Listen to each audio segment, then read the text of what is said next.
Okay.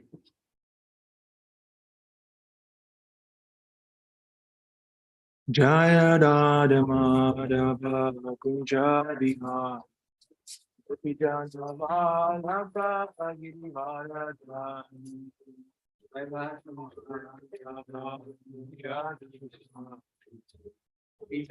Madhava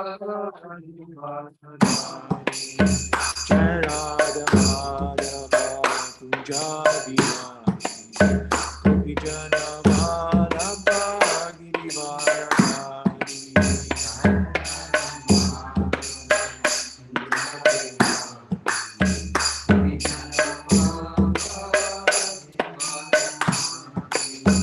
Yashodanandana Bhaja Jana Ranjana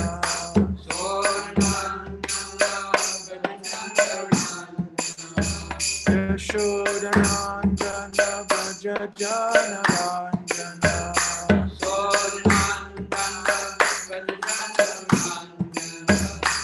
Jamuna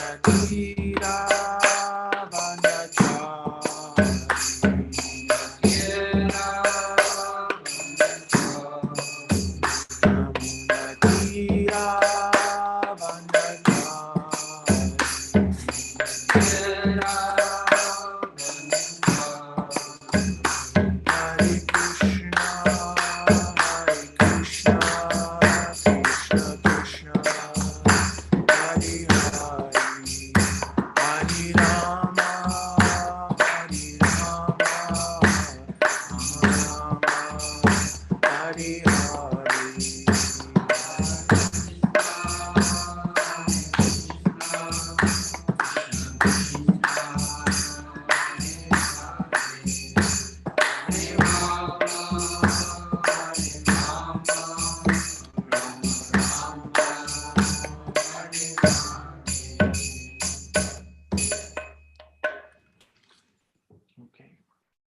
Om Namo Bhagavate Vasudevaya. Om Namo Bhagavate Vasudevaya. Om Namo Bhagavate Vasudevaya.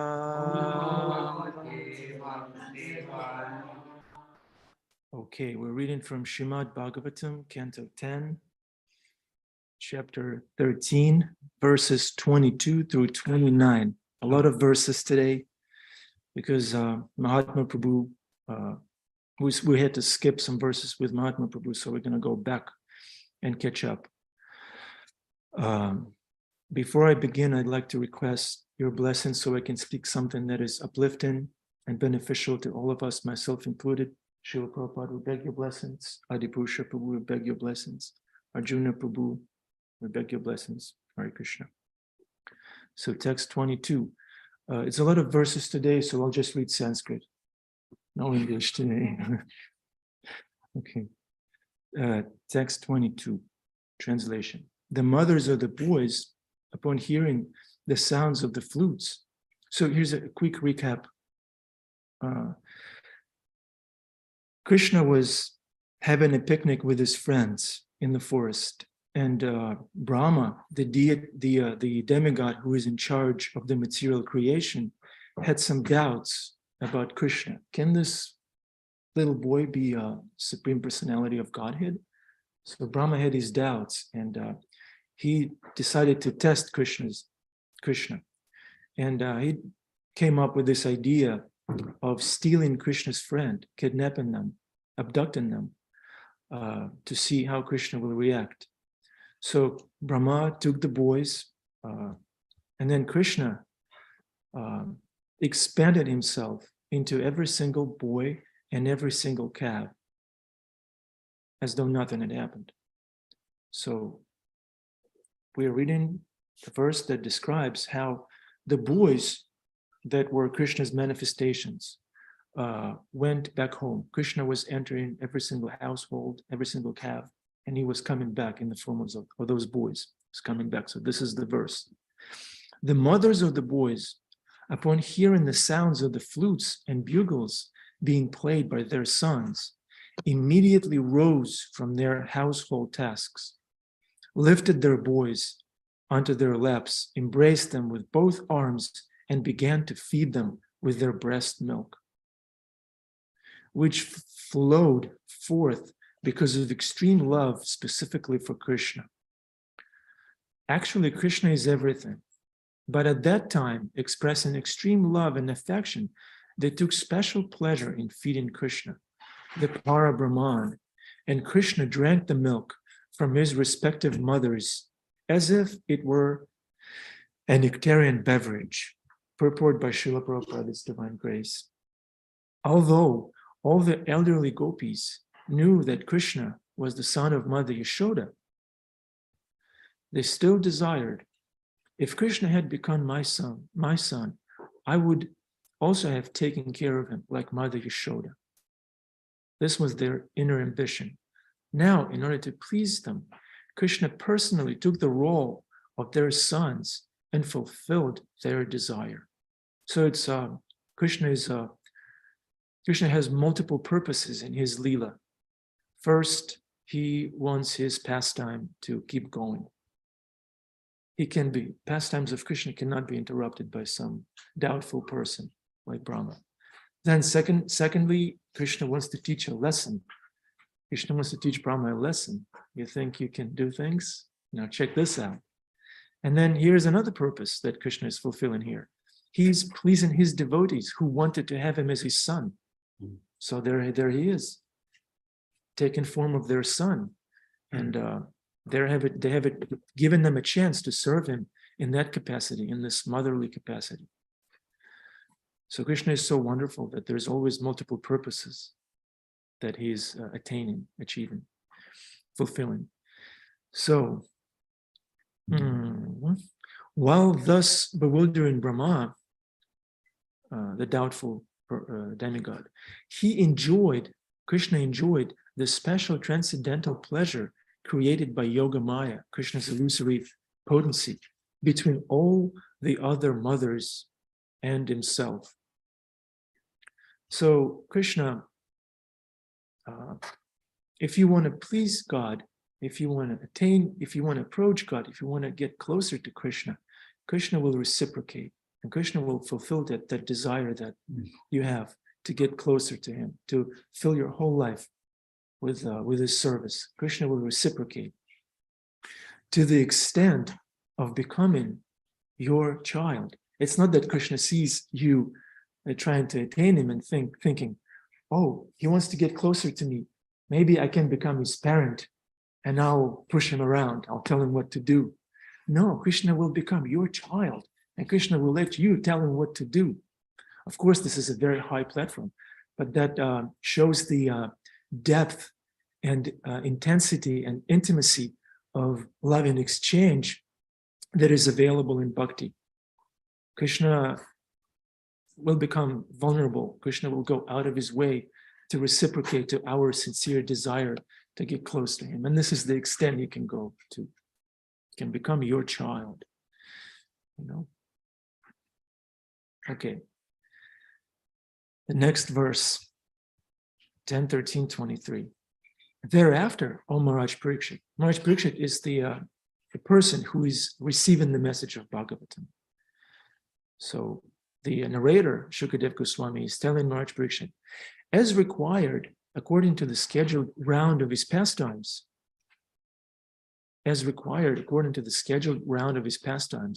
so Krishna is very regulated in his pastimes. Pastimes must go on. There are regulated rounds of his pastimes. Sometimes Krishna is compared to the sun, and the sun is there and all the planets are spinning around the sun. And sometimes you are on that part of the planet where you can't see sun, you can't see Krishna, but that does not mean that he's not there. We're just spinning around him, and some planets he is visible, and some places he is not. So, as required according to the scheduled round of his pastimes, Krishna returned in the evening entered the house of each of the cowherd boys and engaged exactly like the former boys, like those original boys that Brahma kidnapped, thus enlivening their mothers with transcendental pleasure.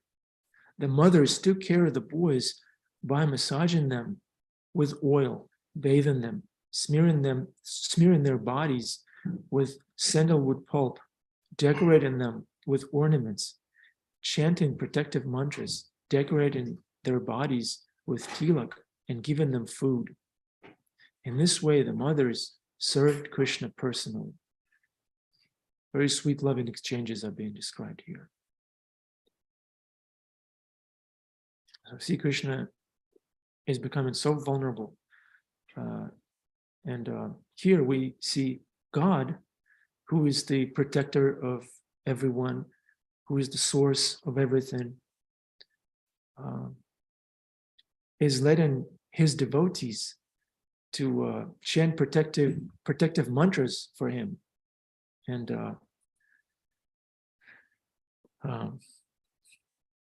I have to, clean his body, let's put it that way, clean his body. So this is the intimacy that is available, that is Krishna is making available to us through personal devotional service. In our bhakti tradition, we approach Krishna in a personal way. There are many ways one can approach God. So this bhakti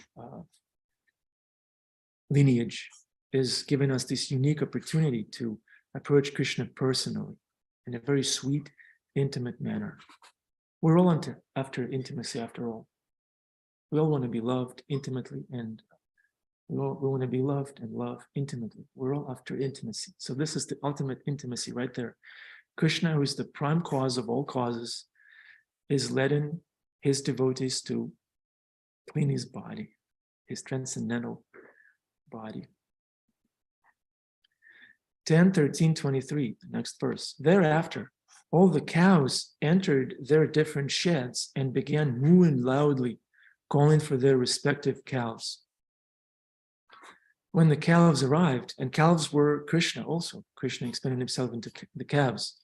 So when the calves arrived, Krishna calves arrived, the mothers began licking the calves' bodies again and again and profusely feeding them with the milk flowing from their milk bags. When I first went to Vrindavan, I had read in the Bhagavatam that a cow may lick you, and I was secretly hoping that there would be a cow that would lick me. And I put my hand out, my freshly shaved head, I put it out, and there was a cow that licked me. You've ever done that, Adipusha Prabhu? I want, not today. Akeshwar Prabhu will shave you and let the cow lick your freshly shaved head. Good. Okay, all the dealings between the calves and their respective mothers, taking care of them, were enacted by Krishna himself. So Krishna is the master of ceremony. We have William Prabhu on this call. He's the master of ceremony for the food distribution. He's running around telling everybody what to do. And here's Krishna. So that ability in William Prabhu is coming from Krishna himself. William Prabhu, just so you know. Okay, 10:13:25. Previously, from the very beginning, the gopis had motherly affection for Krishna. Indeed, their affection for Krishna exceeded even their affection from their own sons. So previously, elderly gopis loved Krishna more than they loved their own children. There's an interesting detail here. In displaying their affection, they had thus distinguished between Krishna and their sons, but now the distinction disappeared. So, but now that Krishna has entered into their children, their love for their children rose up to the level of their love for Krishna. Interesting. That's a very, very high platform. We should not imitate that. If you, for example, have a wife, that's something I can relate to. So, and you were in the temple hanging out with the devotees, having fun, taking prasadam, doing service, and your wife is at home, neglected, lonely, holding a grudge. That's not good. And you telling her that, look, in the Shastra it says that I'm supposed to love Krishna more than I love you. Yeah. So let's not imitate that. Let's approach that in a very mature way. Don't jump there. Okay. So this distinction between one son and another son is not unnatural. Many elderly women have motherly affection for the sons of others. They observe distinctions, however, between those other sons and their own. They observe distinctions, however, between those other sons and their own. But now the elderly gopis could not distinguish between their sons and the sons, between their own sons and Krishna. For since their own sons had been taken by Brahma, Krishna had expanded as their sons. Therefore, their extra affection for their sons, who were now Krishna himself, was due to bewilderment resembling that of Brahma. So they got bewildered like Brahma, and their affection for their sons, who were Krishna, increased.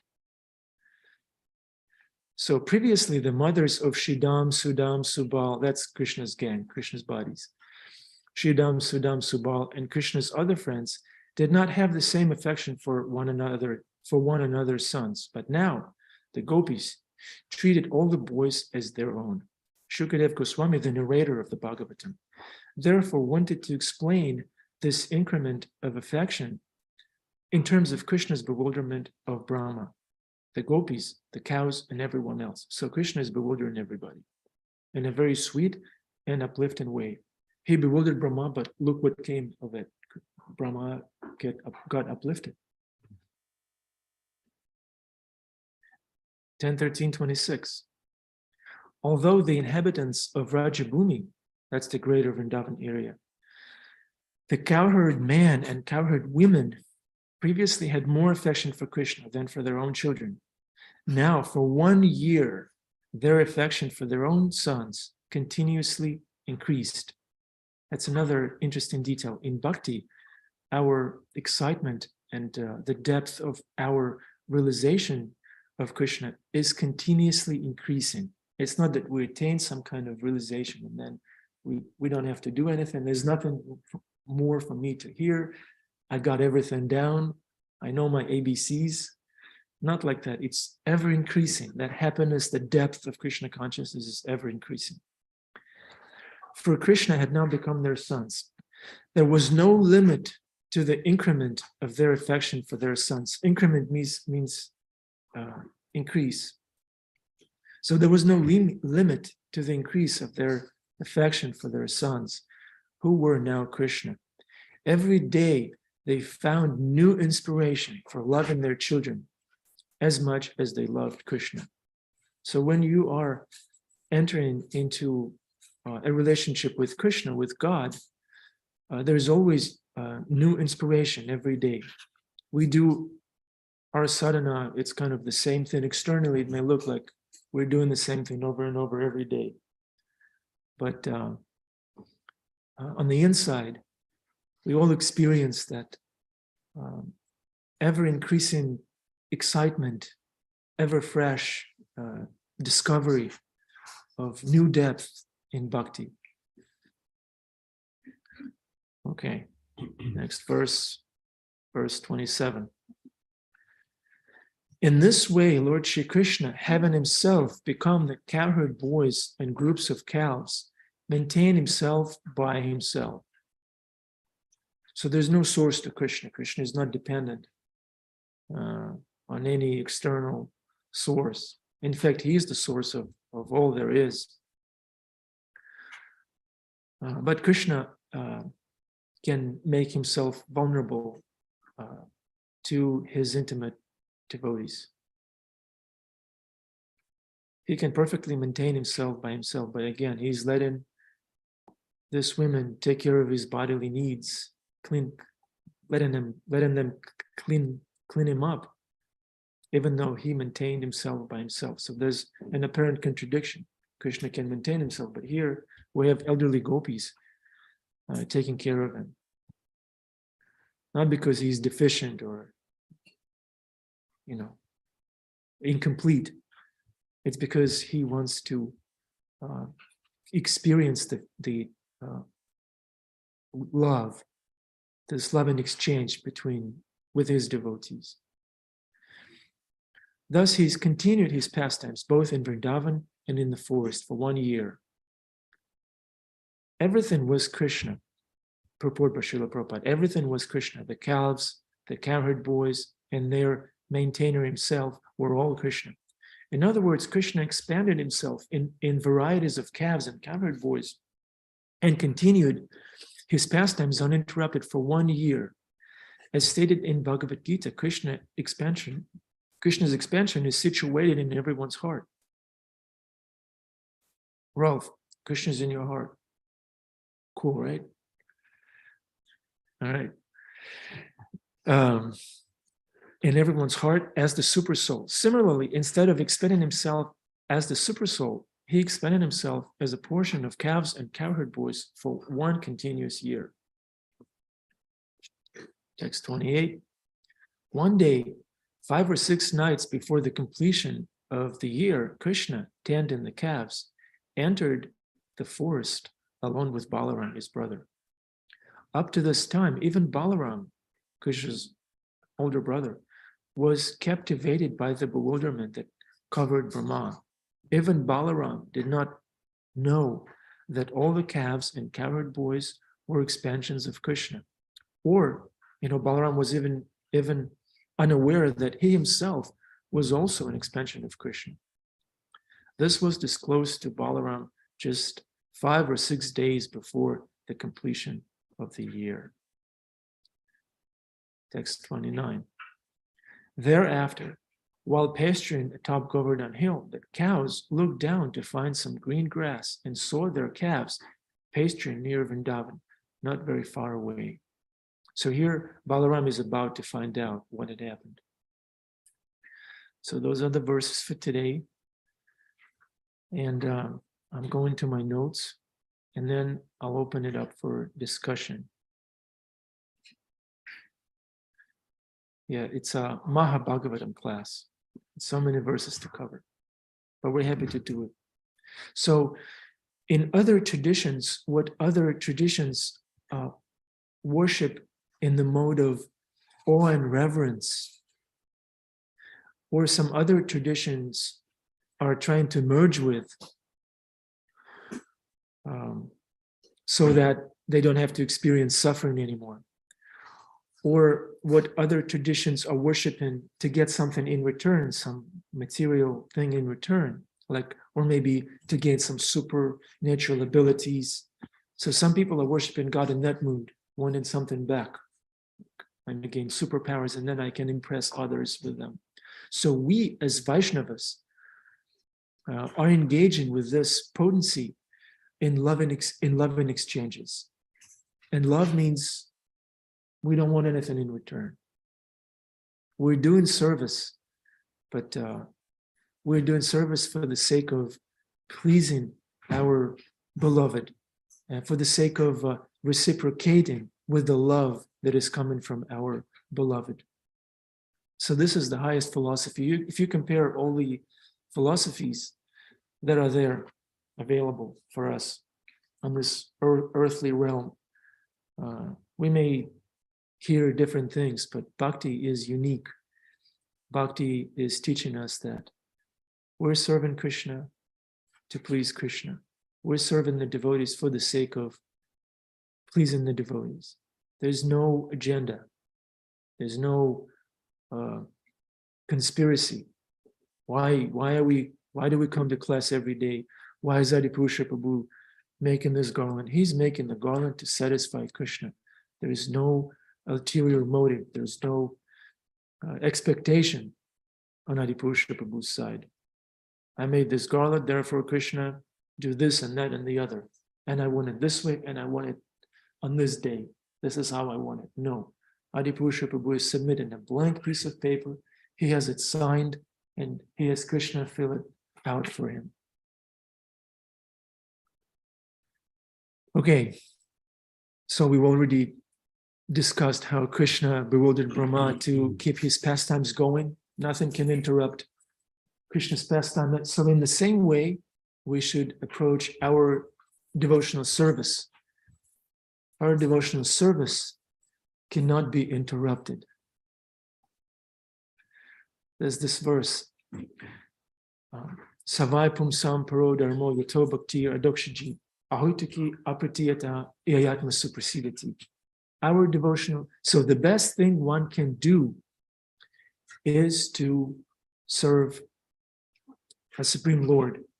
And that service should be uninterrupted and unmotivated in order for it to fully satisfy the self.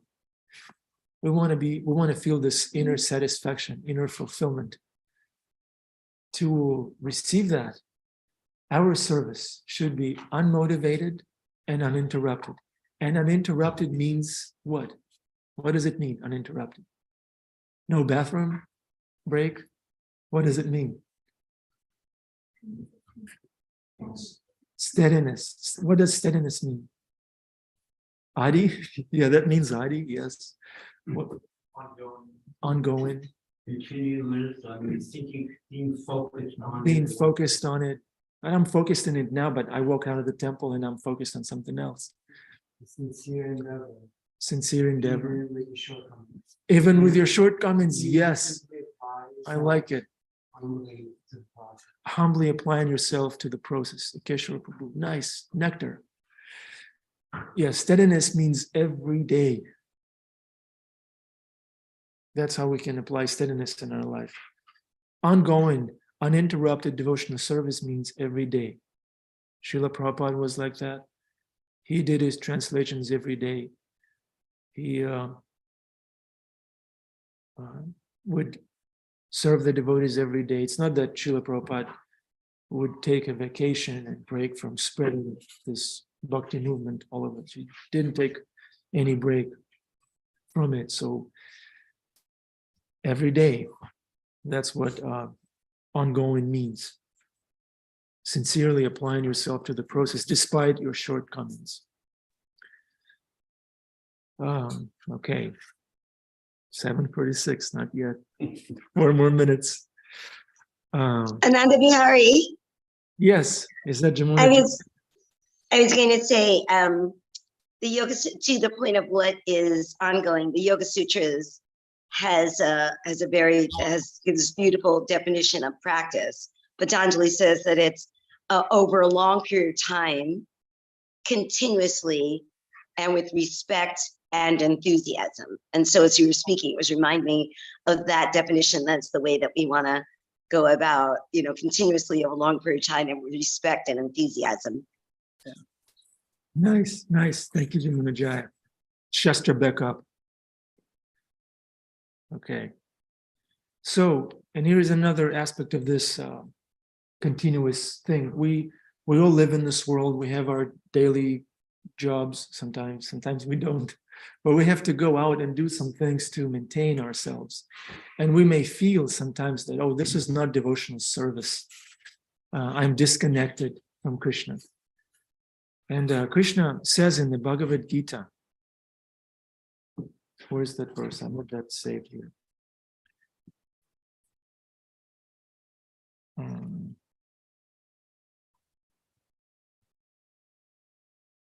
Bhagavad Gita, chapter 11, verse 55, translation. My dear Arjuna, Krishna is about to address this sentiment that we may sometimes have, that I'm disconnected. I have to go work for my karmic boss, and this is not devotional service. And how can I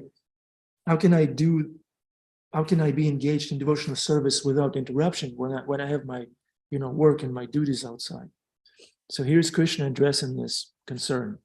My dear Arjuna, he who engages in my pure devotional service, the Sanskrit is mad bhakta, my bhakti, my devotee, free from the contaminations of fruitive activities, means free from wanting something in return, and mental speculation, free from trying to merge with the divine and become free from suffering just by mental austerity, or he who works for me, Sanskrit word is Mat karma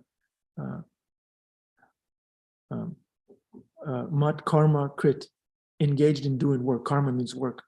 So he who works for me, he or she works for me, who makes me the supreme goal of his life, and who is friendly to every living being, like Jamuna Jaya, he certainly comes to me. Anyone, Srila Prabhupada gives the purport, anyone who wants to approach the supreme of all the personalities of Godhead. Interesting, right? Krishna has many Godhead has many personalities. So anyone who wants to approach the supreme of all personalities of Godhead on the Krishna Loka planet in the spiritual sky and be intimately connected with the supreme personality Krishna must take this formula as stated by the Supreme himself. Therefore, this verse, so this is the formula: engage in my pure devotional service, don't expect anything in return, don't go into mental speculation, work for me, make me the supreme goal of your life, and be friendly to every living being, and you'll come to me. So the Bhagavad Gita is meant to show how one can understand his spiritual existence and his eternal relationship with the supreme spiritual personality, and to teach one how to come back home, back to God. This verse clearly explains the process by which one can attain success in a spiritual activity. And this process is called, Adipusha Prabhu, what is this process called? Devotional service, yes. Srila Prabhupada, as far as work is concerned, the karmic boss, as far as the karmic boss is concerned, one should transfer his energy entirely to Krishna conscious activities, gradually. As stated in the Bhakti Rasamrita Sindhu, Anna Saktyasha Vishayan, and so forth. No work should be done by any man except in relationship to Krishna. This is called Krishna karma. Karma means activity. Whatever we do outside, it has to be done in relationship to Krishna. So somehow or other, use your intelligence, use your creativity, surrender to Krishna, and bring Krishna in there. It's not just you and karmic boss. It's you and Krishna and the karmic boss for now. Krishna will deal with that gradually if we're sincere. He'll either make your karmic boss a devotee or he'll give you a devotee boss. Why not? One may be engaged in various activities, but one should not be attached to the result of his work. Don't be attached to the result of your karmic work. The result should be done only for Krishna. For example, one may be engaged in business, but to transform that activity into Krishna consciousness, one has to do business for Krishna. I love Srila Prabhupada. He brings the point home in every single sentence. It gives us a shortcut. If Krishna is the proprietor of the business, then Krishna should enjoy the profit of the business. If a businessman is in the possession of thousands and thousands of dollars, is anyone here in the possession of thousands of dollars? Vikeshwar Prabhu? No? Okay. And if he is to offer all this to Krishna, he can do it. So whatever that is that you're in possession of, a leaf, a fruit, a flower, if you're in the possession of a flower, offer it to Krishna. If you're in the possession of a cup of water, offer it to Krishna. And you will attain him. This is Bhagavad Gita 11:55. You can read it. If you're struggling with a karmic boss, read this verse. So I'm opening it up for discussion, and I'm supposed to give the priority to the temple room. Adipusha Prabhu, Arjuna Prabhu. What was the criteria? What was the criteria? You said earlier there was a criteria for entering consciousness. Criteria for entering Krishna consciousness. Something along that line. What was the criteria? Not expecting anything in return. That's one criteria. No expectation. No expectations, yeah. Okay, so first one has to engage in devotional service. So there has to be an active engagement in service. It's not that I am detached and I'm not doing anything. They didn't hear his question. I repeated it. Okay. So first has to be action. Then we have to be free from the result of that action. For Krishna, it has to be dedicated to Krishna. It has to be free from mental speculation. In other words, we're not here to manufacture anything. We take to Shastra, we take to Srila Prabhupada, and that's it. We're not manufacturing anything. And one who works for me, karma. So there has to be work again.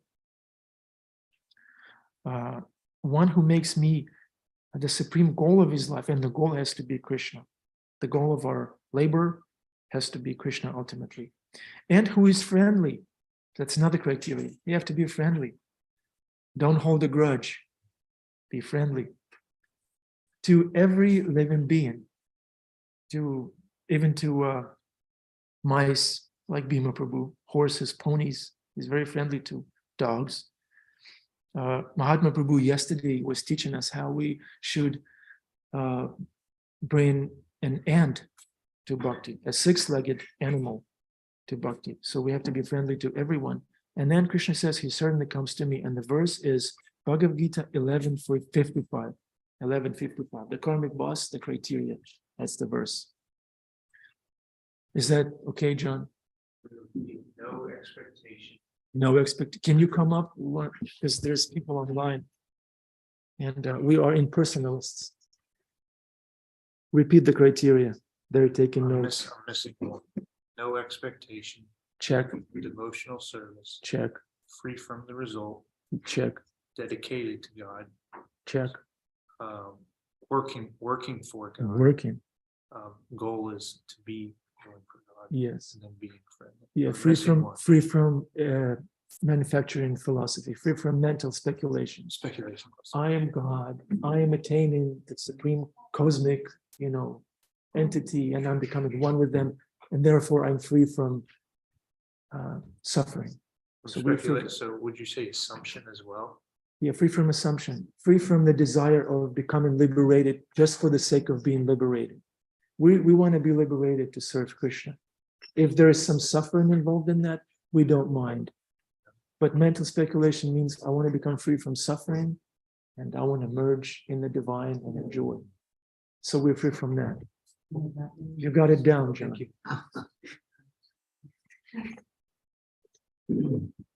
Hare Krishna. Can you? Yeah, very powerful topic. The idea of love, and that there are degrees of quality of love, right? And Rupa Goswami says that if we reawaken our love for the Supreme Lord, our genuine affection for everyone is reawakened simultaneously. So I don't have to love John. I can just love Krishna. It'll happen. It's a byproduct, right? And that's, it's consoling because we're loving beings. So to hear that I'm not able to love properly or in the best way is painful, or to hear that somebody doesn't love me is painful. But this is encouraging that actually we can return to our genuine nature. By devotional service, everything is accomplished. Yeah. Prabhupada said, if you have $1 million, all your $10 problems are solved. So just seek first the kingdom of God and all else will follow. Yeah. And we'll get back to our Devameeta Swami sings that song. It's a gospel song he sings sometimes. There is a river of love that flows through the city of God, There's a different world beyond this world. And the quality there is beyond even harmony. There's genuine affection. Everyone there has loving Krishna and loving each other. Yeah. Because this world is so painful, enviousness. Just before we go to Keshwara Prabhu's comment, just one little contribution. When we deal with people who aren't Krishna, for example, our wife or our child or our partner, we shouldn't get neglectful, right? Loving Krishna first doesn't mean being neglectful and callous to other people who are in our care by Krishna's arrangement. Rather, include Krishna in that relationship. This is not my wife. This is Krishna's daughter. This is not my child. This is Krishna's child. This is not my partner. This is Krishna's partner. So this way you don't have to get callous, and Krishna will be in that relationship. Krishna is pleased. And Kishore Kapoor, you have to come close. Come. Oh, he elaborated on what you read a few minutes earlier about that whole interchange, that actually the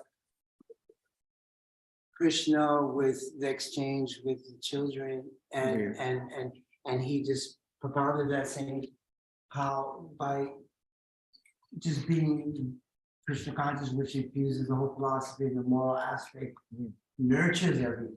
Yeah, Krishna nurtures everything. To that, and then he started elaborating something. Yeah, great, Kishore, thank you. Anyone else in the temple? Domi.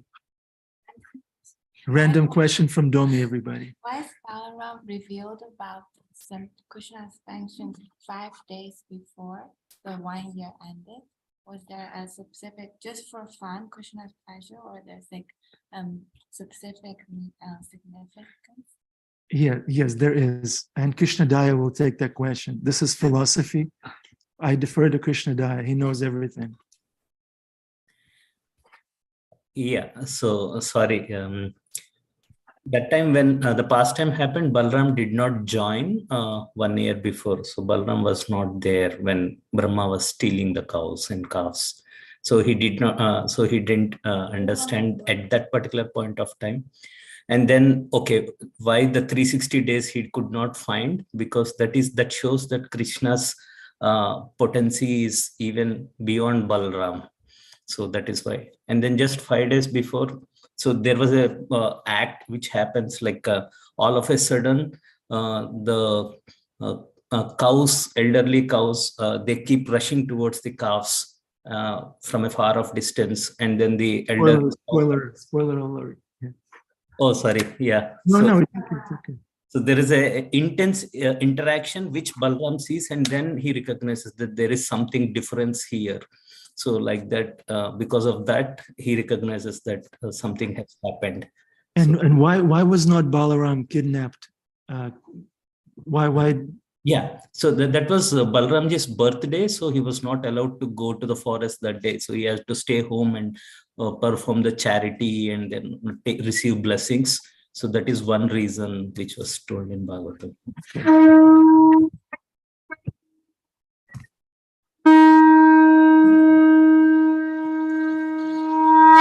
Srimad Bhagavatam ki jai, Srila Prabhupada ki jai. Stay for darshan.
Okay, Hare Krishna. Love you all, Haribol. And last day of Kartik today, right? Krishna Day? Yeah, right. We made it. And Mangi, Hare Krishna. Hare Krishna, Prabhu. Thank you so much. Hare Bol.